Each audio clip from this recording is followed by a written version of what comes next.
Warren Gatland for me is a great choice as Lions coach. Great admiration for him and what he does and how he works. We first came across each other, I think, when he was in Ireland and I was with Scotland. I followed him at Wasps and just understand. I think we think in similar ways, but he's got a great understanding of players and their mentality. And back to chemistry and environment, he creates very good environments.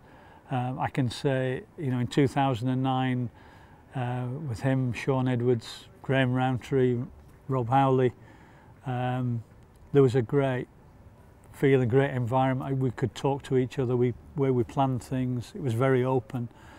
And I think, you know, that's one of his huge attributes, that he gets players thinking the same way, and he gets the best out of players and out of support staff, and he challenges them.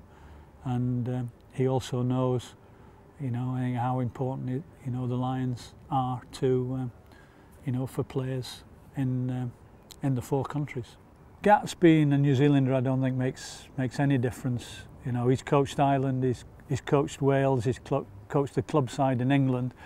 He's been here for probably 15 years or more in this environment, and he understands it, and he's very respectful of it and of the Lions. And strangely enough, I asked him if he'd speak to the players early on in the tour in 2009, and he said, no, not yet. He said, I haven't earned that right. For someone to have that understanding of what is required or what it means, I think says a lot about him and how he sees things. And he did speak to the players as a group in different ways and individually, but he did speak to them in the dressing room before the third test as well. And you know, those were the times when you can just see he has that rapport and that understanding about what the Lions is about, and I'm sure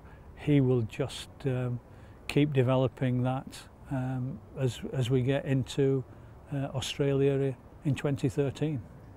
I think from a coaching perspective, some of the key things that a head coach has to look at is the selection of his immediate staff.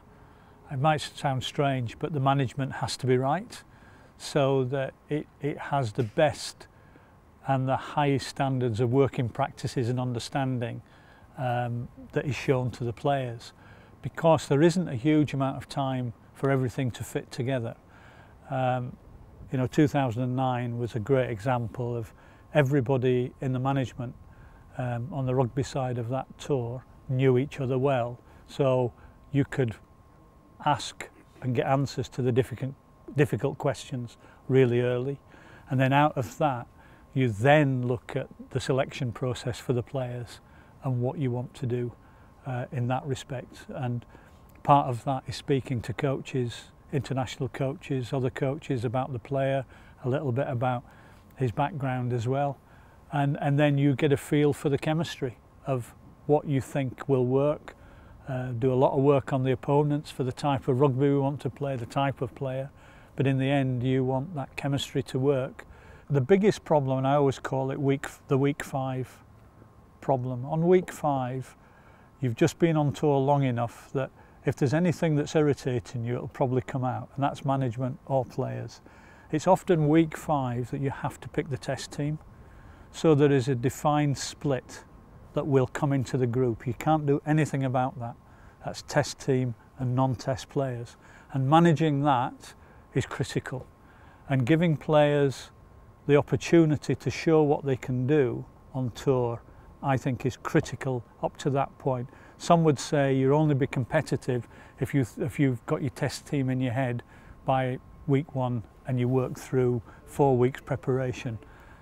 I would say the opposite, that yes, you know what players are bringing to the table, you know what they're like, you've watched them play for 12 months, but when they get on tour, the Lions environment will bring things out in certain players that you haven't seen before. And that's where the challenge for coaches is to have an open mind.